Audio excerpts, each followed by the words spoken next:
Hi there, music fans.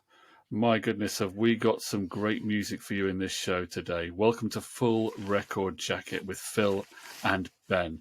Now, Ben's had this idea. It's the one-hit wonders of the 90s. It is. And, it is. I've come dressed as the 90s. And that really has everything that you might imagine that would have. One-hit wonders of the 90s. So, Ben, you devised this. So I have. You need to explain it all to us. We've got, and I'll get my little pot of magic. We've got 64 whittled down 90s one-hit wonders. We have got rid of some rubbish, and we've had to get rid of some that obviously didn't occur until the noughties.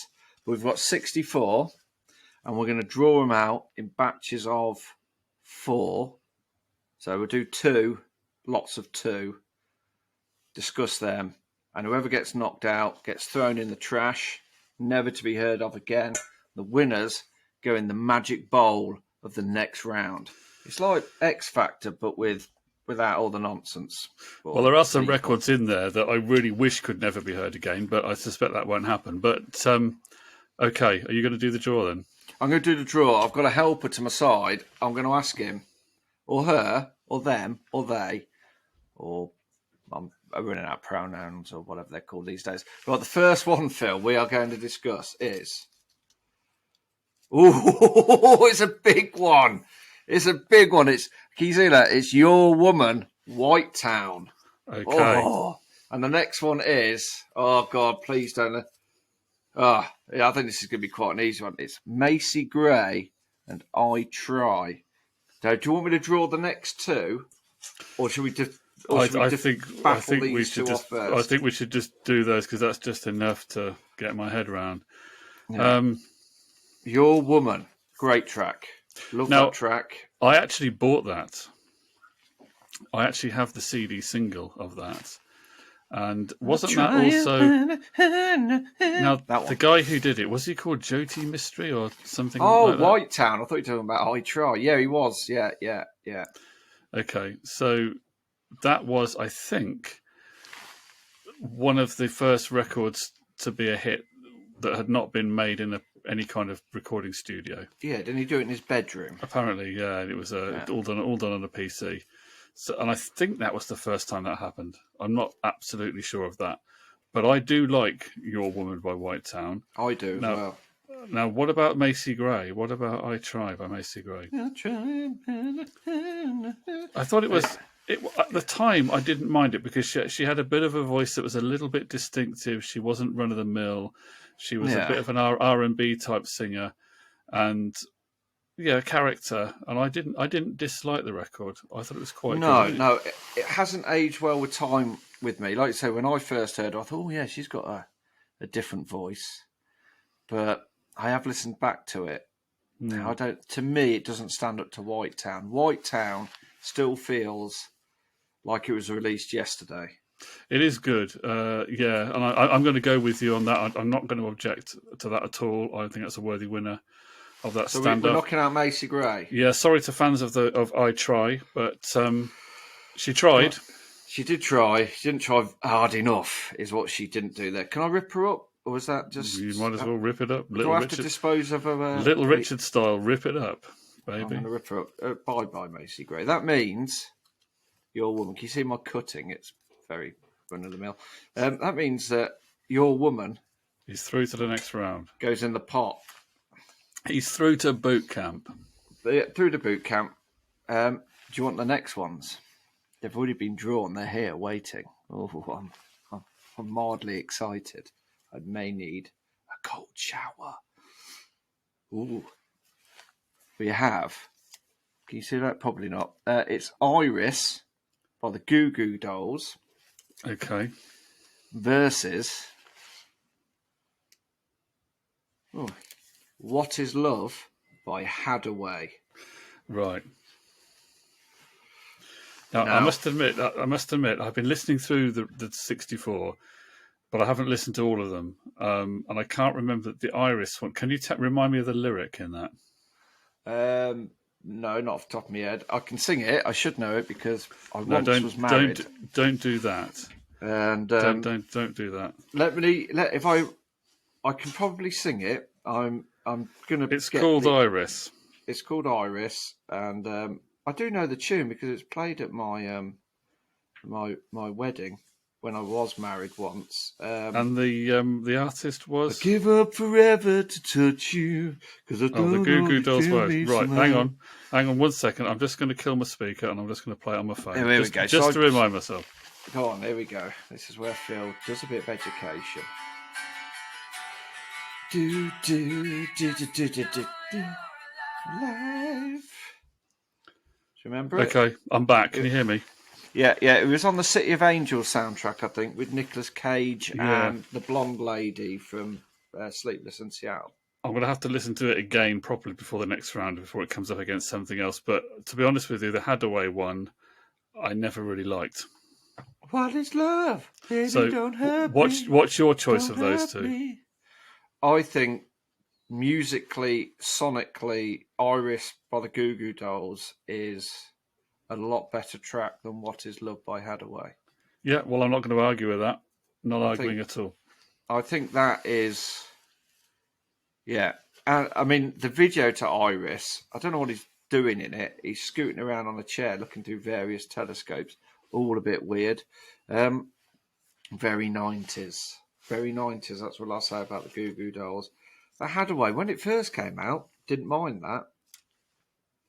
But I think I'm with you, Phil. I think Goo Goo Dolls is a little bit of eyeliner. So Hadaway is that binned? He's gone. Bye, Hadaway. Hadaway who? Can't remember him. Never existed. Away. He's gone away, and this means the Goo Goo Dolls goes through to the next round. Going in the pot.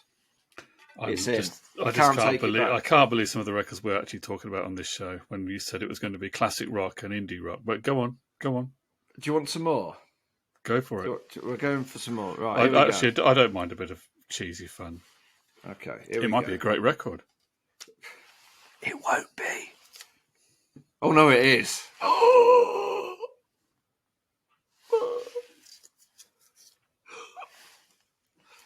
I don't know why I'm doing this because you can't. I can't read them. I don't think anyone can read them. It's You Only Get What You Give by the New Radicals. Oh right, okay. Which is one of your sponsored bands. Artists. Yeah. Can I just say, in the 90s, no wonder nobody was fat because am absolutely. Aren't they a band that the New Radicals? They made an album, and are they one of those bands that made only one album? They made a whole album, yeah. And that was it. They didn't do anything else. I'm going to say I'm disliking whoever's doing the draw off camera because this is hard. Okay, what's it up against? New Radicals is up against 1990s Dub Be Good to Me by Beats International. Ooh. Oh, God, I hate my life. Now, that...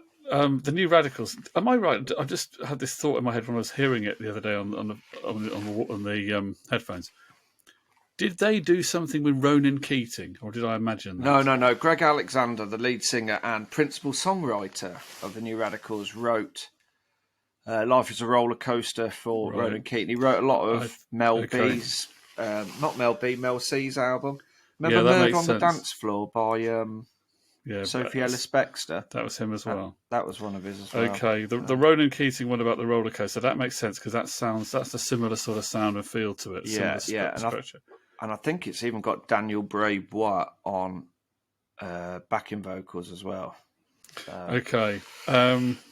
This is hard because when I was a kid, Dub Be Good to Me was brilliant. That Boss War, Fly By Jam, Nitty Gritty, listening to the boys from the big bad city. This is jam hot. Yeah, so that has a bit more. Yeah, I mean, I do remember that. That has slightly more nostalgia value for me than the New Radicals one. But the New Radicals, when you listen to it, you're like, I can take on the world today. Are you like you're saying it's kind of a perfect pop kind of thing? It's almost. I mean, my perfect pop song, I think, is one by the Lightning Seeds, which title completely escapes me right now. And I think they did the perfect pop song. But this is the It's just got everything you want in it. A little bit of anarchy. The video, they're tearing up that mall. So, well, it's hard I know because they're both. Well, I'm going to give you a bit of leeway here because that Beats International one. There's a lot of ones on this list that I would have chosen that over them for sure. I would have chosen that Beats International over some of these Dross ones. But yeah. Yeah, Beats International should have come up against Lou Bega. It should have done, but it didn't. Okay, I know you're so fond of that New Radicals song. I think it'll be. I won't crush you by having it go out in the first round. Get what you give, so, don't give up. But I won't do that again if you keep singing the songs. But I will give way to you on that. You're going to give way. I'm giving way. So New Radical. That was New Radicals is through. Beats International. Dub be good to no one. They're not good to anyone. That was hard. Well, I couldn't have come up against Lou Bega. Right, the last one of the day. Here we go. Ooh, everybody's free to wear sunscreen. Now, this one I haven't vetted because I'm a little bit sure it came out in 2000, but I'm sure it came out in 99. So everyone's free to wear sunscreen by, was it Baz Luhrmann did it? He was involved in it, wasn't he? Yeah. Is he actually the voice? Is he actually the voice on it, or is that another guy doing the voice? I'm not overly too sure. I haven't done too much research on it. But I think it's going to be quite... I'm looking it up. Are you looking it up? It's against Mrs. Robinson by the Lemonheads. Okay, yeah, it does seem that it was 99. It was not. I thought it might be. It was 99. Well, yeah, I think I quite like the kind of American indie rock version of Mrs. Robinson. Do you? How do you feel about it? Well, I quite like... Whenever I hear everyone's free to wear sunscreen, it does make me go, oh, God, I wish I'd listened to that advice. A really sort of... It's quite poignant in a lot of it. It's quite a... Even though it is a song, but it's not a song, I shall dispense my advice now. For me, it's kind of like the 90s version of Deck of Cards. Have you ever heard Deck of Cards? No. Wink Martindale? No. From the 1950s? No. Guy tells the story of a soldier who plays cards. And, I was that soldier. That's the last line of it. I think I have heard that, yeah. It reminds me, just because it's a spoken word thing, and it became a bit played. Yeah, I do like Mrs. Robinson by the Lemonheads. It's quick. I'm not as attached to it as some of the songs on there, no, and but also, it's a Simon Garfunkel song. It wasn't original by the Lemonheads, so sunscreen thing was more original in that sense. It was more original, and it does have a more poignancy to it, and it does make me think of being young, which is, wasn't that far ago. So, oh, okay. So you're making the case for this, and I can't make that much of a case for the Lemonheads doing Mrs. Robinson. I thought it was quite okay, but I wouldn't say it was brilliant. I mean, Evan Dando built his career on, I think, this song, because I don't think they did anything really of any note apart from trail around following Oasis. Apart from they did a couple of albums and a few songs that were okay, but yeah, I'm not okay. Well, so you've got another, and it's a one-hit wonder, and I do feel that's a true one-hit wonder, that Sunscreen as well, because it was a one-off. So I think it's fair. So we've got our first four. We've got our first four through.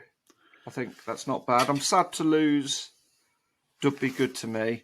I'm not really that sad to lose any of the others. You liked Dub Be Good to Me so much that you forgot all about it until the last minute. That's how it was the last song I had. No, only because I thought it was released in 1989. So there was a reason. But yeah. But we've got the first four anyway. What's coming next? Who knows? If you've watched this far, thank you very much for sticking with us. Do give us a like if you enjoy this drivel, and share us, and send us to your friends.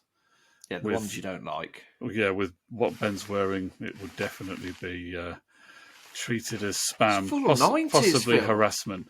Okay, we'll be back. We'll be back in part 2 with some more one-hit wonders of the 90s. Join us for that.